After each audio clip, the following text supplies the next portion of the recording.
I'd like to welcome everyone to this Zoom event. I am Nurjahan Aziz, publisher at Mawenzi House Publishers.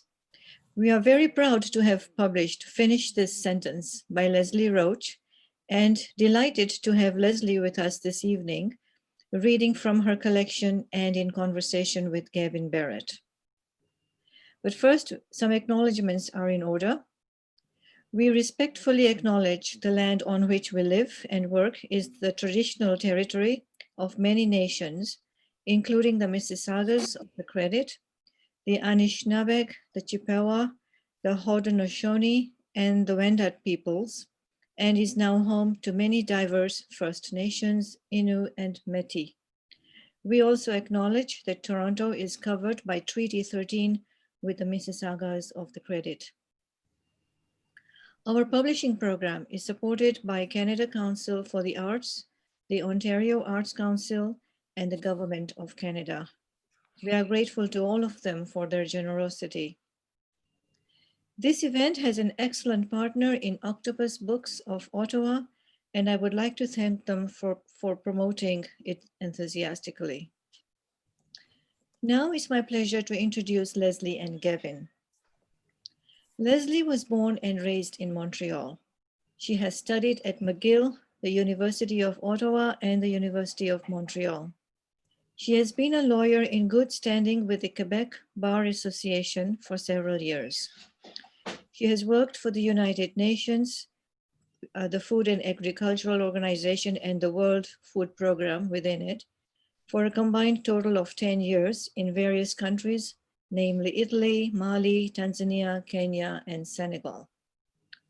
Leslie's parents came to Canada from Barbados over 50 years ago in the 1960s. She and her husband have a 10-year-old son and have lived in Ottawa since 2017. Leslie currently works for the Parliament of Canada and will soon be taking a leave of absence to work for the Supreme Court. Finish This Sentence is her first book. Gavin Barrett is a poet and creative entrepreneur and the author of Understan, a new collection of poems published by Mawenzi House in June 2020. Gavin was born in Bombay of Anglo-Indian and Goan East African parentage. He lived in Hong Kong for several years before immigrating to Canada, always making a living as a professional writer and creative entrepreneur. He is the founder, host, and series coordinator, co-curator of the Tartan Turban Secret Reading Series, a Toronto reading series that focuses on giving emerging visible minority writers a stage. Gavin, thank you for your participation in this event. So I now turn it over to you, Leslie and Gavin. Yes. Thank you. Leslie, you're going to be reading first, right? Right, correct. So I just chose a few selections to read for you tonight. This is the first one. It's called My Rebellion. I'm simply letting go of any label meant to be attached to me, refusing to let anyone define my humanity. Understanding is the next one.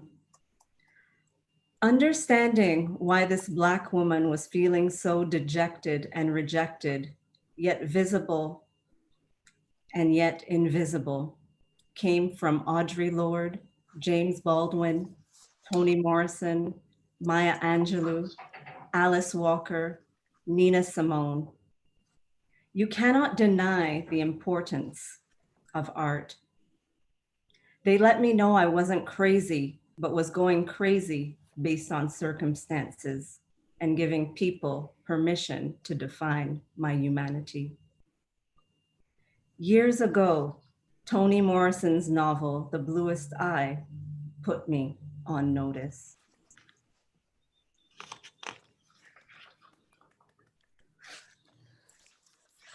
It's beautiful. Thank you, Gavin.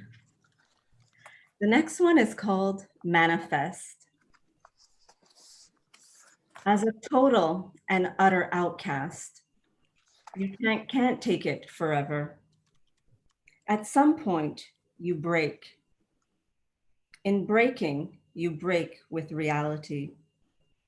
And you say, who are you to tell me who I am? And it spills out from there. Go with it. See, feel what your body is telling you. Stay there. Feel that opening, the one that is free of anything. Take that route. Before you know it, you won't even recognize yourself. Anything is possible from there. Take that route. Tap into this. The promised land rests just there. But what they want is to keep you afraid. Have you see the headlines, blackface, left and right, bulleted through? Scared, right? They want us scared. Who's coming for you? Who's around the corner? Who's profiling you? It lurks and hurts always. The mistake they made is it can't hurt always. Because you step out. You see how they made you crazy, paranoid, schizophrenic, never safe anywhere. Yes, you are responding to a real threat. It's a war that no one declared and it's against you. No wonder you go crazy. It's rampant. You have PTSD. You can't get ahead. You're hungry, tired, assaulted. It's too much and then you step out. You opt out. You say, no, thank you. Love was never served here. You realize, see, feel how wrong it all is. If you see what they've done, how messed up it is, but I mean clearly, you're no longer trapped. Just like that. And that's one fierce being that has emerged from all this shit. 'Tis black magic. Embrace it all fully. Embrace the wrong. See how that feels. Living in the present moment tells you all that. You feel it apart from you, like a bubble floating away that has nothing to do with you. Never has. See this. You have been excluded from all this. It's like a circus, a big top with fools performing, and you were typecast. No, thank you. It's all very unattractive. It offers you nothing, nor can it enhance you. I'm fine, thank you. I'm not going on with this charade. I'm not even there anymore. Exit stage left. I'm in a different place, responding to the space the moment affords. It is there that we manifest our true power. Thank you.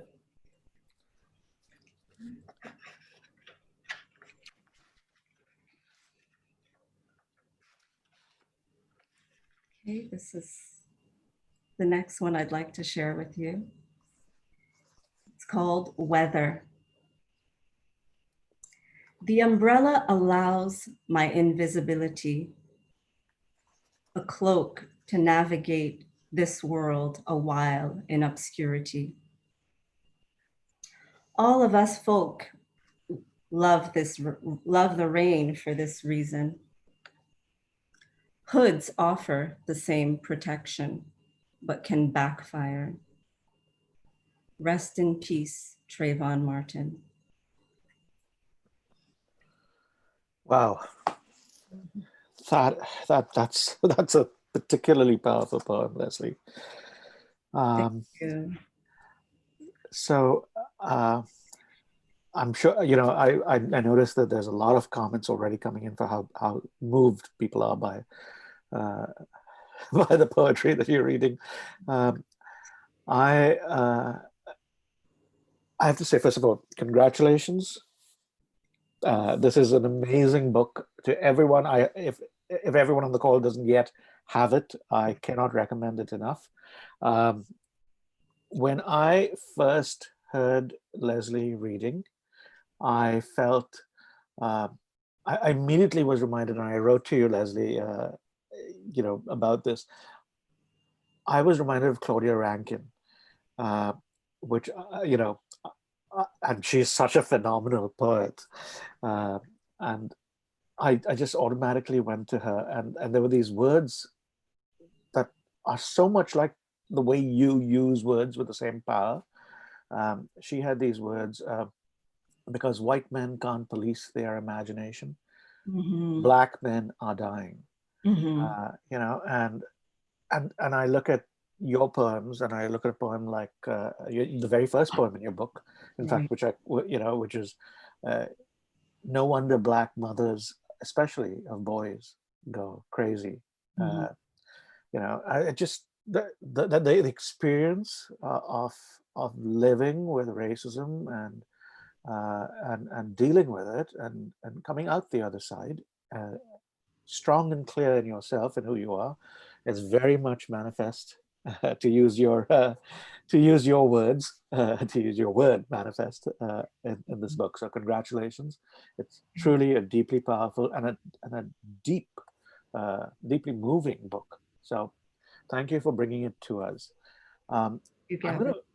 You're welcome. I'm gonna start our conversation. So I know you have one more poem for us, right? Right. You're gonna read. Okay, good. So I'm gonna ask you to read that at the end. And I thought I'd start the conversation by talking about the fact that you're actually, and I don't know if everyone knows this, but you're a lawyer by trade, uh, and uh, and here you are with poetry that you have placed in our hands. I mean, I know there are poet lawyers, I know there are, but I have not met too many of them. So when did you begin writing poetry? What was the prompt? Right. What set you on the path? Right.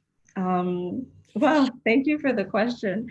Um, for me, I've always written, since I was a child, I've written. I think I wrote my first poem when I was about 11 years old. Um, but writing for me has always been a passion, and really, I think it took off in earnest when I was in college. Um, and I loved writing even in high school. English was my favorite subject, and I got some really great feedback and felt that really I would love to do this thing for a living, but I don't think I had enough belief in the fact that it could be possible, and sought a more regular way to earn a living. So I turned to the legal profession. Yeah, It's kind of a funny thing, because there's always the pressure from your parents to do the best you can. They never exactly pressured me into being a lawyer, but I did feel the pressure to do something along those lines. And I didn't feel that at the time, I didn't feel writing could actually produce a paycheck. So I took the safe route and I became a lawyer. But writing is something I just continued to do throughout university. And it really took off for me when I started really feeling these strong feelings about identity and just conformity and not quite fitting in. These are things I've always felt, growing up Black and growing up Anglophone in a environment where those were two things, which it just wasn't. You were the minority within the minority, let's say. Um, so I had a lot that I had to deal with, and writing helped me. So I started to write as a way to help myself. There was a lot I was going through. And I just needed to find a way to basically, my writing became a prescription. I write short blurbs to help myself get by, to stop the chatter in my mind. And the writing came along that way, I think. That's beautiful. Yeah. Um, I can relate as a writer who also practices in another world to make a living Yeah. with the practical demands that one has to take care of, and then uh, and yes, certainly as we start out, we wonder whether poetry will ever sustain us, right? Yes. Well, it does spiritually, of course, but Right. Yes. I need it. yeah, yeah. It's the other parts of sustenance that we have to figure out along the way. Let me ask, you know, do you find any similarity? Because the law, the practice of the law requires very much an understanding of the way words work. Do you find any similarities between poetry and the law in the way you use words for weight and meaning? Right. I definitely do. Um, because, the English language allows for such precision, and to find just that exact word to convey exactly the right meaning is something that we do both in the legal profession and in poetry. Um, and it's a nice challenge. I love that challenge of finding just the exact right word. And many words can have more than one meaning, and I was having this conversation recently with my husband, because I also write in French, and in terms of finding the word that can just mean that one thing. There's many words that can mean multiple things. Yes. Like, find the word that just means that one thing in that context, So it's always been, I've enjoyed that, and I do see the similarities between the two professions. It gives me great pleasure to write legalese, because I do get I was saying before that, okay, law was, my second choice profession. I would have been a writer, but I do gain a lot of fulfillment from the written aspects of the law, writing, drafting, the legal proceedings and these types of things, because it Yeah. allows for that precision, which I love, and which comes out, I think, in the poetry sometimes. That's very telling. But it's interesting that one. I think in general the world thinks of legalese as verbose and stretched out and long sentences to say. Everyone says surely this could have been said in a shorter way. But your poetry is a direct contrast to that. It is extremely spare, It's right? true. It's so true. And ironically, I'll be soon starting a job where I will have to be summarizing the judgments of the Supreme Court using plain language, simple language. That's a wonderful challenge. Good luck with that. Are there any other poet lawyers who you admire? Right. I was kind of thinking about this recently, and funny enough, I have a friend, she's called Hélène Jutras, and she is a writer, blogger. She's been doing this stuff for so many years. We're the same age. We graduated from law school pretty much at the same time. But she followed that writing, she's also a translator, so English French translation, and her precision when it comes to translating English to French and vice versa, I just admire that. And she's a great legal mind as well. So yes, she's the one that came to mind when I was thinking of poet lawyers recently. Yeah, she's great. She has a wonderful blog, Hélène Jutras. Mental note. Thank We'll be looking up Hélène. I'm gonna. This is probably the last question about the law and poetry and the intersection between the two. So there's this U.S.-based poet lawyer. His name is Martin Espada, and he sort of, he has a theory that beyond the love of language and beyond the use of words as weapons, that there is another more fundamental or important, rather, common ground between bards and barristers, as he puts it. And he says that that common ground is advocacy. And in fact, for a poet, a poetry of advocacy. Do you feel that with this book, that is part of the work you're doing, that this is true for you? Definitely. When I decided to bring forward this book, that was the objective, because I realized that mainstream society is not aware necessarily of the impact that racism has on the individual, how it affects your mental sanity. These are important things because then you live with that every day. It doesn't go away. One incident can have a lifelong impact on you, which it had for me. The many incidents had for me. And it's important that people see that, because I think that doesn't come across in the media, the actual impact on the individual. And for me, when I started to write and get clear about what impact this has had on my mental sanity, I said, I can't be alone. And actually, I started to read Audre Lorde, where she says poetry is not a luxury. She also said, your silence will not protect you. And that's when I realized, you know what? I need to say something.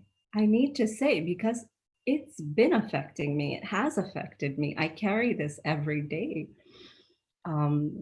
So I really felt it was my responsibility to just say something, say it's not okay, say that what you hear in the workplace, people say things in passing. It's not right, So for me, it was important. So I totally agree. It's advocacy. For me, it definitely, the bottom line, this book for me is advocacy for that.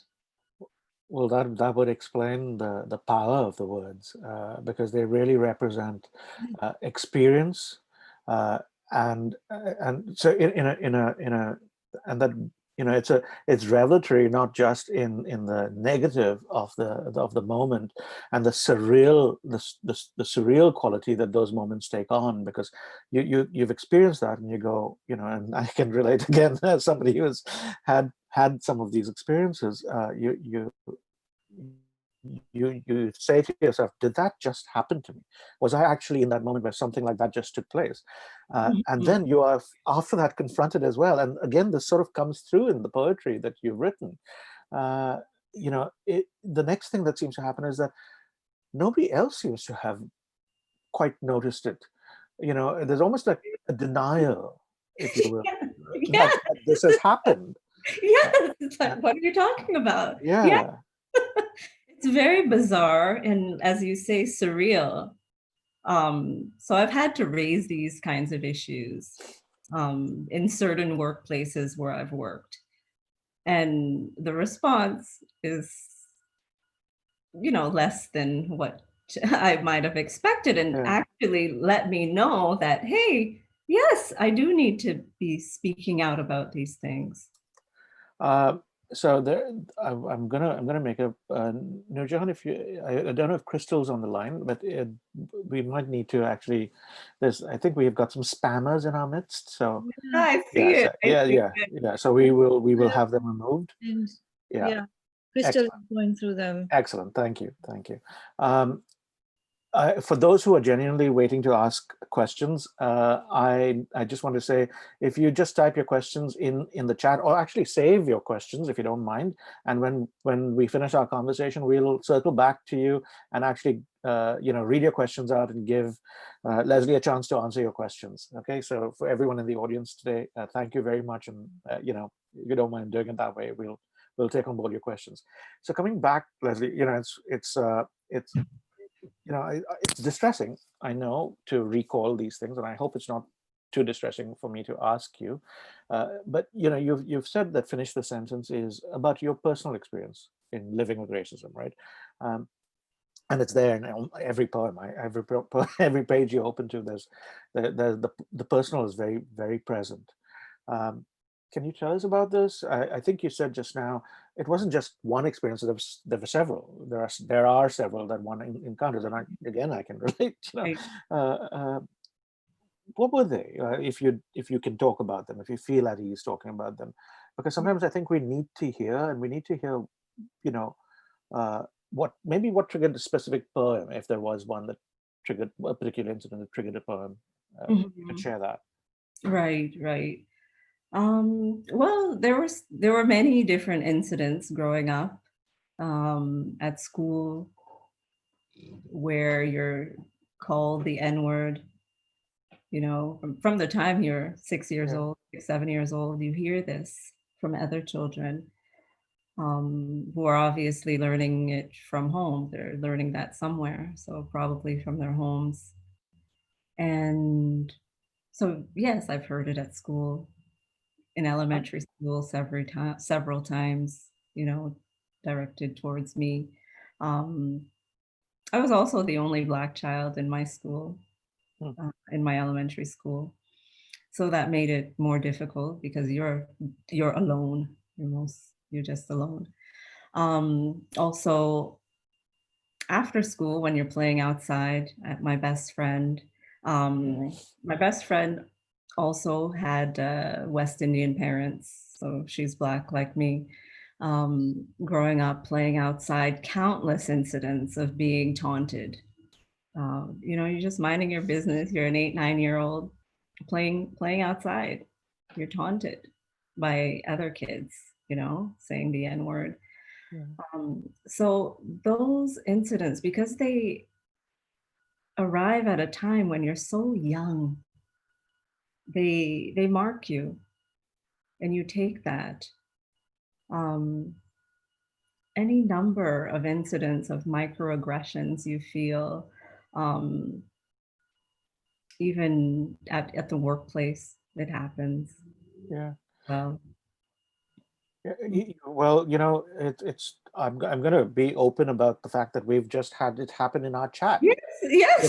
So because I think the irony of this, I mean, here we are having a conversation about art, about poetry, about healing, about and the extent to which racism takes the trouble to make its presence visible and seen, and Right. make people of color invisible, and to silence us, that somebody should appear, that take this great effort to Yes. it's Yes. and racism is active. I think those who haven't, yeah, It's yes. I'm very. I'm shocked. I can't help but to be shocked each time it happens. every time. Mhm. Yeah, Because it's wrong. it is. There is no preparation one can have. Right. But and in your case, you not only took that, you made this beautiful book of poetry from it. Yes, the poems are about very disturbing things, very disturbing and moving and deeply saddening in many cases. But throughout it as well, there is this manifestation of strength. There is this clear there's this clear sense that you are not going to let things get to you. You will stay who you are. You will maintain your core, untouched by the ugliness that one has to deal with out in the world, and that core will keep you powerful. Right. And that's the other thing you've said about this book. You've said that it's about healing. Yes, racism creates this distortion of the self, but this book is as much about healing as about that distortion. And I think you've already spoken about what that distortion is, so how personal that is. But how did you lead yourself to a place of healing? Could you tell us about that? What was your journey there? Right. So we came back to, so I worked for how this started really. I worked for the United Nations in many different countries for about 10 years. And we decided in 2015 to come back to Canada. Well, I came back. My husband is not from Canada. He's from Cameroon. So we came back to, well, I always say come back. So we came to Canada in 2015. And at that time, I was experiencing a kind of reverse culture shock because I had been in places where I felt comfortable. When I was in Mali, lived in Mali for 2 years, that was the first place in Africa I lived. And I've never felt more at home anywhere than there. Because I could go out onto the street and not have to worry about race. And that was the first time in my life that I was able to do that. And I was able to switch off and just, just live my life without thinking about this. So we lived in other African countries after Mali, and I felt the same thing. I felt comfortable. And then coming back to Canada in 2015, I started to feel those feelings because you experience the racism. And that's when I started to say, you know what? I'm not okay. My mind is not okay with this. I'm not okay. It's bringing back a whole lot of negative memories and I need to heal. I realized my mind wasn't in a good place because I was internalizing a lot of the effects of racism. And I started to talk about it with my husband a little bit. And he said something to me which was very profound, which helped my healing, was he actually mentioned the movie A Beautiful Mind. And he said, you know how the main character knew he was crazy was because the characters the people he was seeing, who didn't really exist, they never aged. And that was profound for me because that meant that, you know what, I do have the power to stop these thoughts that are telling me I'm lesser than, that I need to be doing a certain thing, that I need to be acting a certain way, that I need to be putting on a show for people to prove something because they've spent so long tearing you down. So from there, I started to listen to different spiritual teachers who really helped. I started to listen to Eckhart Tolle. I started to listen to Gary Zukov, Wayne Dyer, Paul Lowe, Muji. Muji brought it home for me because it's about stopping your mind, which meditation does. It's about stopping those thoughts in your mind and saying, I'm not my thoughts. I can be free from my thoughts. And that's when I saw all of the garbage I had internalized. And I visualized those as just bubbles floating away from me that have nothing to do with me. And that's where some poetry started coming. A lot of the poetry started to come to tell me that, okay, yes, you're on the right track. This is where you need to be. And since then, I constantly listen to those spiritual teachers because they represented healing for me. They are healing for me. Even Abraham Hicks, I love listening to her because it reinforces the importance of feeling good.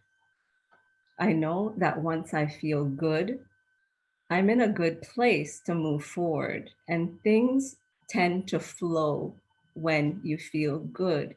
You're no longer having this resistance. Um, and so I started to really monitor my thoughts, and I went to work, and it took a lot of courage because as a Black person going out, you need to be vigilant. You do need to be vigilant in a certain way. And you do carry a lot of baggage and armor because the society is not a safe place for you. So you find a way to navigate in the world. And some of the ways that you find to navigate are not necessarily healthy ways to be, you know? And one of the teachings of Eckhart Tolle was to just see something as it is without judgment, without attributing any type of judgment to that thing. Just see it like that. And for me, I saw that me too. I have a lot of baggage and preconceived notions. We all do. We're human. But if I could just trust and navigate the world as much as I can without judgment, because it goes both ways. If I navigate that way, I trust, okay, I'll be okay. I'll be okay. I don't need the judgment. The thoughts are not necessarily good in my mind. I can disconnect and just navigate one moment at a time. And all of these messages about mindfulness and presence and purpose, they really help me to heal. And I know it's something I'll have to be vigilant about all my life. And I need to just be in a place where I'm not feeling the resistance. So I'm really conscious every moment of how I feel. And I really try to readjust chronically, you know, so that I'm in a good place to be able to go out of that door and be okay. There is a fundamental act of bravery in that daily choice that I think those of us who have not experienced the kind of racism that Black people experience, you don't fully understand. It's I've only come to know of it through conversations like these, you know, and understanding the Black experience as described to me by those who have actually experienced the harshness of that reality. Uh, and but what's especially powerful to me, Leslie, and quite beautiful in what you've just described is the sort of there've been three epiphanies in a sense that you've experienced in this journey that you described.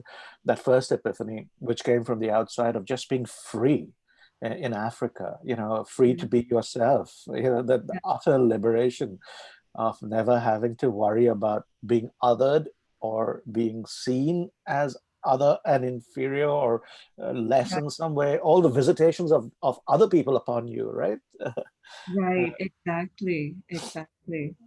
And then you've described your the epiphanies of, you know, the that you had through the spiritual teachings of others, you know, which are beautiful. Just and then finally this thing of dealing with oneself, you know, the self that we carry with us everywhere. And it's all there. Every poem, I find it incredible because you write in such a spare way. You know, there are so few words on each page, but it's completely packed in there. All three of these, you know, you're dealing with your what you have learned, the healing that you've acquired, the learning to enjoy the liberation you experienced, you know, to deal with the negative and the baggage that has sort of forced you to carry in the past, and to discard it, and to create poetry, you know, that is a liberation from the self, even, you know. Right. Yeah. Beautiful. It is beautiful work. Do you think, I mean, it's probably silly to ask this, but I don't think, is the healing complete? Is it a lifelong work still? Right. I definitely think it's a lifelong work. I remain very vigilant. I remain chronically vigilant. It's the only way I realize, because I do it less now, thankfully. I have to do it less, but I'm very aware of how my body is feeling, the tension in my body.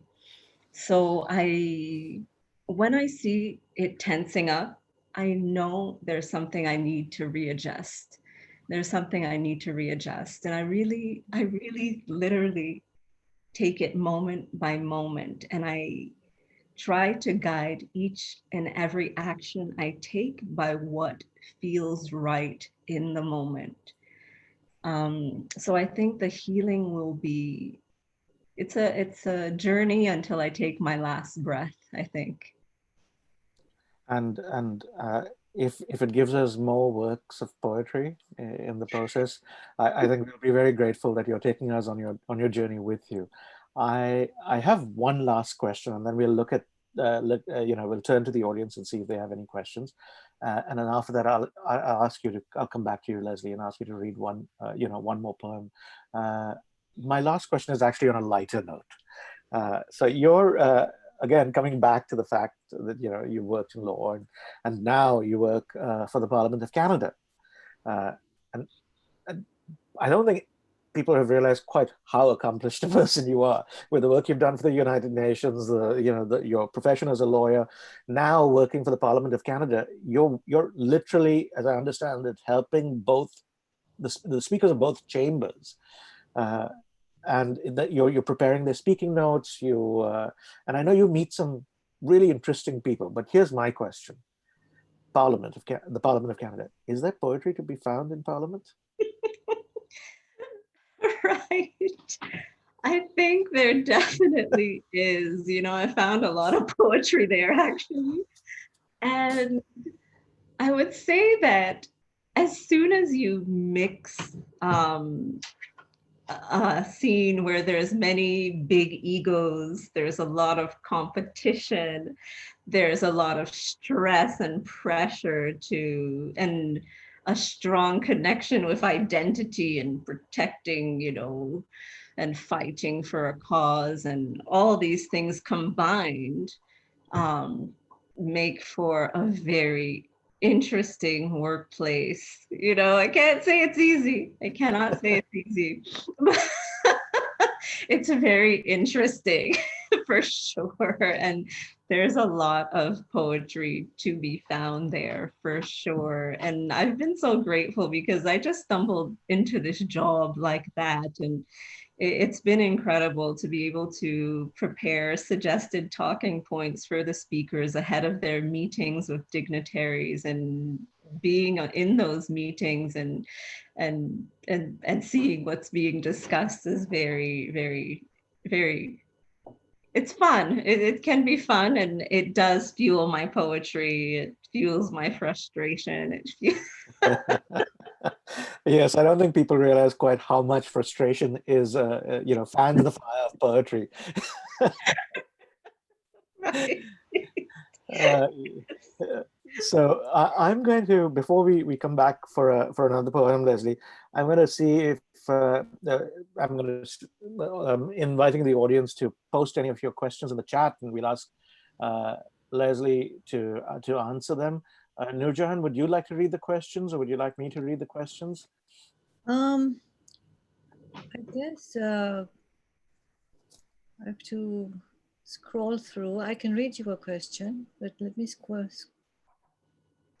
up first.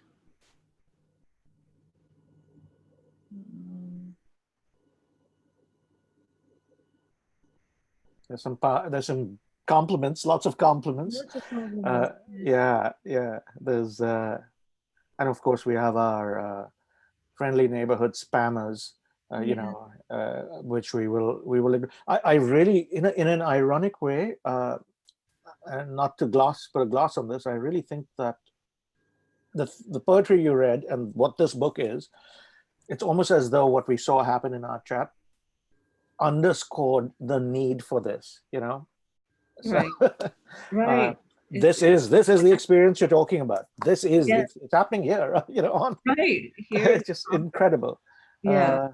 So here's a question from Stephanie Roberts. Leslie, do you want to comment on the teachers in Quebec who feel it is their right to say the N-word for teaching purposes in a classroom setting? Right. That's a great question. Thank you, Stephanie. Hi, Stephanie. She's a fellow poet who I had the privilege of meeting this week.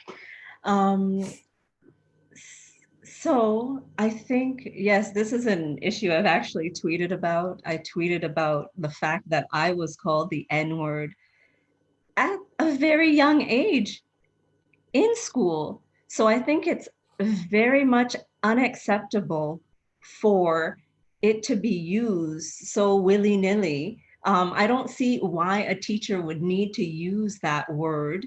And from what I understand, in Quebec, it's also being used in elementary schools by elementary school teachers. For what purpose, I have no idea. It speaks to a complete disregard for those students, for anybody. It just does not belong. It does not belong in any school. I'm sorry. Yeah, it re-traumatizes you. Does it Exactly. not? You know, it just, yeah. Yeah. Yes. And then we have another question from Rob LaForest. Who is the most famous person you have met? I think this is probably spam. I'm sorry. No, I know, Rob. No. I think this is because of Paranoid. Leslie's career in Parliament. Right. I'm sorry. Thank you. No, Rob is my brother, really. Thank you, Rob. Okay. He's cracking up right now, I'm sure.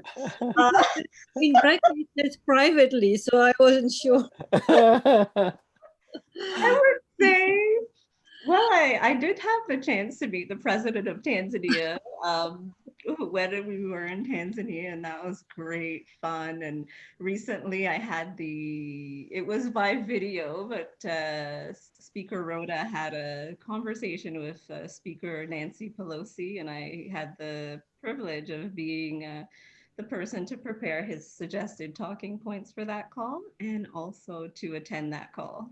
So it was very interesting. It was very, very interesting. It was fun. Very cool. There's even more wonderful comments coming in the chat, Leslie. Lots of praise for the work, as it should be. Let's see. Any other questions that you see, Nirjan? No, I don't see any others. I'm not sure if I'm missing anything. I don't see any other questions. Lots of love coming through in the chat, Leslie. Really, thank you so much to everyone for those lovely comments. Wow. Yeah. So I'm going to actually ask you to come back to your final poem for us. And if there's a question, a couple more questions. Oh, hang on a second. There is a question. Who is James Roach? I don't know him at all. That's my brother. All right. Okay. So that's a question from James, just posted. Can you tell us what you're working on at the moment? Oh, wow. Yes, we want to know. That's a great question. I ask myself that question every day because I have many, many notebooks full of work. Right now, I'm working on exploring the healing. So exploring the healing through poetic form to help others maybe to find their prescription. We all have our different ways, different things will work for different people. I'll document what worked for me. So that's what I'm working on. Cool. Yes, there is one more question, and it's from Antonio. And he says, Leslie, your words are beautiful and your experience heartwarming. As a Black person who grew up in Europe and always being the only Black person at school and in certain situations, I always said that my racism threshold is very high. However, in recent months or years, recent BLM events have somewhat triggered me to unfortunately start seeing color.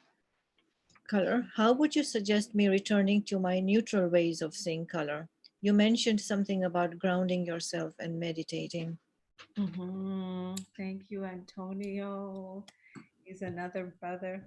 Yeah. So, Antonio, thank you for the question, really.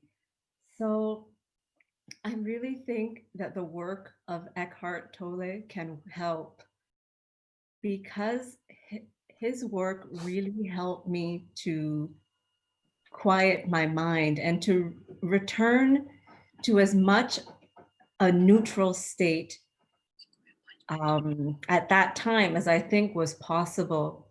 So really being able to see things as much as possible without attributing judgment to them. So I would highly recommend reading Eckhart Tolle. I would recommend listening to the words of Muji, listening to his, because they're basically about that, about stopping the chatter in your mind, recognizing that you're not the thoughts in your mind and what your mind is telling you. So those are the things that I would recommend definitely. And these are things that I'd like to be writing about in a subsequent book, you know, the ways that I've found that have been, they've been lifesavers for me. They gave me back my life. Because I didn't really know life, because this has had an impact since the time I was, I'd say 6 years old. That was my first encounter with racism. And only up until recently have I seen that impact, along with all the other, you know, conditioning and that we acquire throughout the years. It's only recently that I've come to understand how to stop those thoughts in my mind that are not beneficial to me. Beautiful. There's one more question actually. It's from, I think it's from Sharon. How important is the fact that your parents are immigrants from Barbados? How important is that in your life? As someone who came from Trinidad, it has always played a role, an important part in my view of people, and races and religions. Could you just repeat the first Yeah, part of the how question? important is the fact that your parents are immigrants from Barbados? How important is it in your life? Right. Right. Well, that's a great question, Sharon. I think, yeah, it's very important because it just, that's my upbringing. And the upbringing of many a West Indian child is that you're brought up in a very strict religious household. You know, image matters a lot. How the other sees you matters a lot.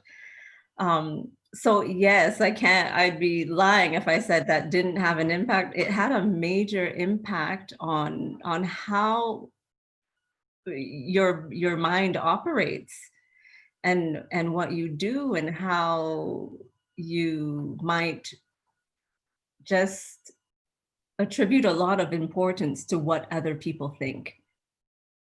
You know, of course, they also experience racism, but not having grown up in a place where race was an issue made a difference, because that too is a distinction. There's many Black people who don't necessarily see it the same way because we don't all have the same experiences. My husband grew up in Italy and Cameroon. He has a complete different experience when it comes to race. So for me, it did matter a lot that my parents came from Barbados. And I've thought about this because they didn't have that same experience with racism. So thankfully, for us, they were able to parent in a very fruitful, positive way without thinking too much, actually, about racism being out there, because that wasn't their experience, having grown up and come to age in a different place where racism wasn't an issue. I can understand that. I mean, then it happened because that happened to me as well, and then I was forced to acknowledge it because of what I dealt with after arriving here. Growing up in a totally different country where you're at ease being who you are, and everyone is like Right. you, and then it does give you a certain confidence and assurance, and then but even that can be worn down sometimes. Oh dear. If you Right. if you experience enough of racism. There's one more question. I think we can stop maybe the questions now, and because Go to the last poem. yeah. All right. So Yeah. I'm sorry, Jordana. We'll ask Leslie to answer your question maybe by another time if you know each other, or if you show up in another reading that Leslie's doing, you'll get a chance to ask that question again. Leslie, what would you like to read to us for your closing poem? Right. So the closing poem that I'd like to read is called Before They Got Hold of You. Before they got hold of you, being is the only way out of this misery inflicted, and you believing. See it for what it is, and return to your natural state, the state before they got hold of you and told you everything about you was wrong. Wow, that's amazing. Such powerful words. Ladies and gentlemen, Leslie Roach, thank you for having this conversation with me, Leslie. Your poetry deserves to be read again and again and again. And I'm very grateful that you have expressed it all in a book-length gift to the world. Nurjan, over to you. Thank you, Leslie and Gavin, for the reading and the lively discussion around the book.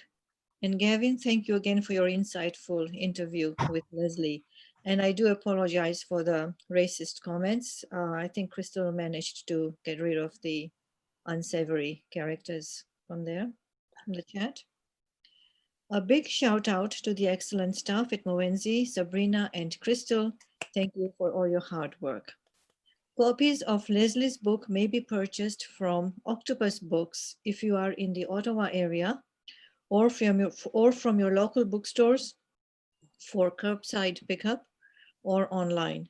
They are also available from the Moenzi House website at www.moenzihouse.com. Thank you all, and I hope you all had a great evening. It was fantastic. I had a fantastic time. Thank you. Thank you so much, Nurjihan. Thank you, Yes. Gavin. Thank you, everyone, really. What poetry. What poetry. Thank you, Leslie. Thank you. And thank you, Nurjan, for giving us Leslie in this book form. This is awesome. Thank you. Good night, everyone. Good night. Right. Enjoy your weekends. And I hope to see you on the poetry circuit very soon, Leslie. Oh, same here, Gavin. Thank you so much. Take care. You, Jan. Bye. Bye. Bye-bye. Oh, Martin Salah. Oh.